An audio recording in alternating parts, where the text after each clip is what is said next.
नमस्कार दर्शक बंधु टाइम्स न्यूज इंडिया सचकी आवाज आपण मानक स्वागत। दर्शक बंधु आज मु अच्छी निमसाई अंचल रे।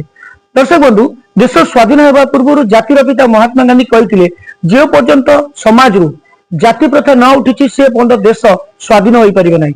याकू नहीं महात्मा गांधी जो आंदोलन करथिले से आंदोलन परे जाति प्रथा उठीथिला एवं देश स्वाधीन होता। सब जाति धर्म वर्ण लोक मैंने एकजुट हो देश को स्वाधीन करथिले। किंतु हजार वर्षर सहर कटक रे निमसाई अंचल पुणी देखा जाति प्रथार एक झलक जो दोल मेलन को लेकिन एठी जाति प्रथार कथा उठी। दर्शक बंधु आज नुह केजाणी केउ कालरू किछि संप्रदायर लोक माने अछंती जहांकर जाति ना कहिबार ठीक हबनी सेमानंकर गोटे अभियोग रही आछि साई रे जे आम घरे दोल ठाकुर भोग खाइबे किंतु अन्य लोक माने जो माने उच्च जातिर लोक अछंती से माने याको बारण करि आछंती। याको नै बारंबार जिला प्रशासन पुलिस प्रशासन से द्वारस्थ होती किंतु कौन फल मिलना से बाबद में जिते काली गोटे साधारण सभा बसी अभियोग रही साहि रे सभा जे आम घरे ठाकुर भोग खाइबे ताहाकू नेकी एक बड़ गंडगोल पुरीघाट थाना ए संपर्क में एतला जाति प्रथा को लेकिन सीधा सब कथा हवा कौन घटी घटना एवं कहीं चालू रही घटना एवं ताहाकू नेकी स्थानीय अंचल लोक मैंने कौन कहते भाई परिचय देवे। उमाकांत सेठी ना निमसाई ग्राम।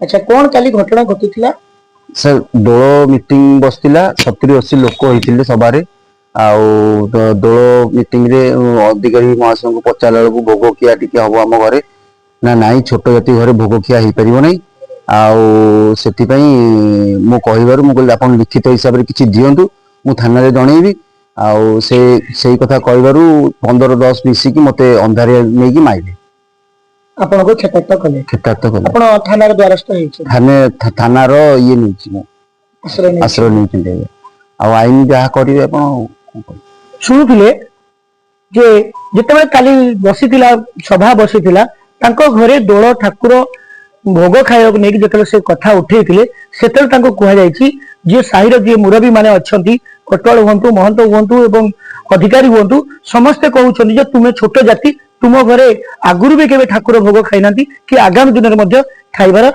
संभावना नहीं। दर्शक बंधु एटारे कथा उठुची जिते देश स्वाधीन हो सारी सारा देश रु सारा भारत रु जाति प्रथा उठी सारी सेठी कटक भलिया गोटे सहर गोटे शिक्षित सहर से सहर रे एई कार्य होउची एवं पुलिस प्रशासन जिला प्रशासन चुप रहउछंती थाना रे बारंबार अभियोग करा जाउची पुलिस प्रशासन पाखरे एवं जिला प्रशासन जिलापाल पाखे बारंबार अभियोग कराउची किंतु याकू नेकी कोनोसी प्रतिक्रिया देखा जाउनी किंबा से माने कोनोसी एक्शन नौ नांती जो याकू करूचंती जो जाति प्रथा कथा उठाउचंती तांको विरुद्ध रे कठोर कार्यानुष्ठान मध्ये ग्रहण करा जाउनी सेटा सब कथा बा हम सहित अछंती आउ जणे मुरबी सर आपनकर परिचय देबे।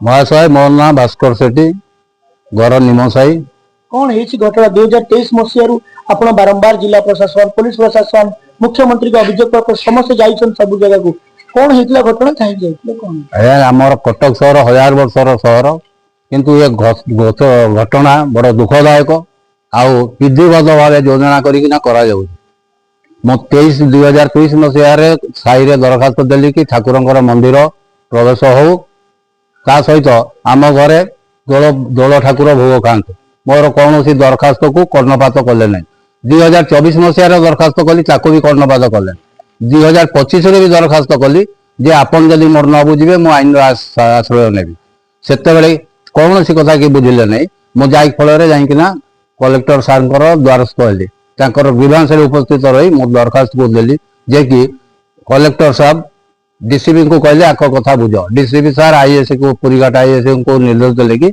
तुम्हें लंच करना एफआईआर लंच कर दियो कॉपी दियो किंतु गोटे मास चलीगला कौन सी कार्यक्रम नहीं द्वितीय ग्रीवांस को गली कलेक्टर सार कॉल कले कि डीओडब्ल्यू को निर्देश देले कि नोटिस कर दियो कौन पाइका सी कले कार्यक्रम कले नहीं किंतु तापरे भी कौन सी फल ना तृतीय ग्रीवांस को गली तृतीय ग्रीवांस को जो गली डीसीपी सार फोन आउ थे गले पुरीघाट थाना को जे कौन कहीं सर्ट आउट करूना सेतेबेले आईआईसी सार कौन कले कि एसपी सार को लेकिन आसिले तदंत कले से तदंत कला थाना को डाकिले थाना रे अधिकारी महंत कटवाल स्पष्ट कहले कि एटा आमर बोपा दादी समय कार्यकारी एवं हम ना तुम धोआ जाति तुम घरे भोग खाइब नाही।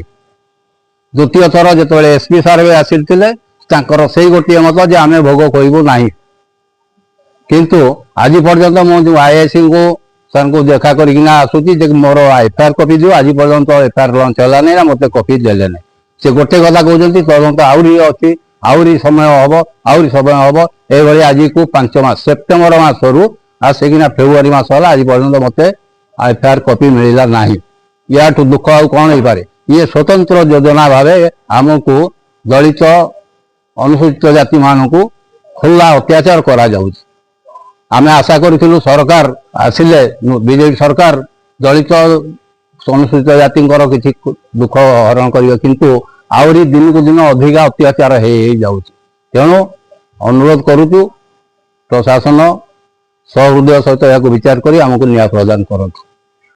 शुणुले प्रतिक्रिया 2023 मसीह बारंबार जितेबाला से ग्रीभांस जिते थाना को जाते जिलापाल पाक जाती कौन से कार्यानुष्ठान है। दर्शक बंधु ये प्रश्न उठुची जे कौन जाति प्रथा पुणी फेरी कौन भारत वर्ष पुणी पराधीन हो जाइए कौन महात्मा गांधी से उक्ति कौन मिथ्या ताहले 1000 वर्षर सहर कटक रे कहीं केते लोकों एमिति प्रॉब्लम होची एमिति असुविधा होची कहीं संघर्ष सृष्टि होची कहीं कारण पछरे षड्यंत्र थाई परी बोली अनुमान करुछंती ग्रामवासी।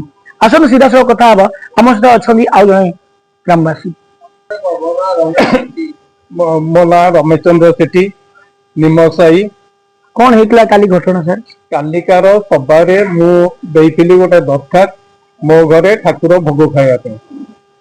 मो कथा जेतेबेले विचारवा पे गला सेतेबेले नारायण महाराणा अधिकारी कहला जे दोबा नीच जाति तांको घरे भोग खाइब नै। आरी भितर जेतेबेले हुआ लागी पाटितुंड होईची मु निजे निजको सुरक्षित करने जेहेतु मुझे जन सीनियर सिटीजन सुरक्षा करने मो मोबाइल मु रेकर्डिंग करी मो मोबाइल टाको छनुआ छड़े नाला छड़े नहीं पेला ठेला करके छड़े नहीं बुट्टू बुट्टू मोबाइल टाको डिलीट करदेला जोटा कि मोर फटो फटो जहाँ थी सबूरा डिलीट हो। कौन कहे प्रशासन को? आपण प्रशासन को चाहूँगी आमको उचित न्याय दि जाऊ। उचित न्याय देकी ठाकुर आम घरे भोग खाइले आम पूरा साईटा प्रशासन पाखे ऋणी रहा। शुणुले प्रतिक्रिया लोक मानकर जे छोट जाति कहीकि तांकू बारंबार अत्याचार करा जाउछि से माने जेतले प्रशासन पाखु जाउछथि तांकू न्याय मिलुनी। दर्शक बंधु यह जानिला परे हुए तो आमे भाबिबा जे या कोनोसी अदम्य अंचल जगह हितबो कोनोसी ग्रामांचल हितबो कोनोसी ये उपांत अंचल हितबो किंतु एटा कोनोसी उपांत अंचल नो ये होची खोद 1000 वर्षर शहर कटकर कथा। दर्शक जदि कटक शहर एई बड़ी घटना घटुची ताहेले अन्य जगह कथा कोन होथो एथिरो अनुमान।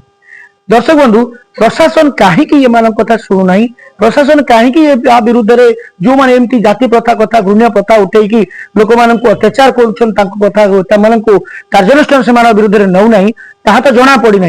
कि जदि यही कार्यक्रम जारी रहे छोट जाति उच्च जाति नीच जातिर प्रथा जारी रहे आगामी दिन में यही साही रे अन्य अनेक विशृंखला हवा सहित आगामी दिन साहीवासी माने प्रशासन को घेरिबा पाई योजना करुछंती।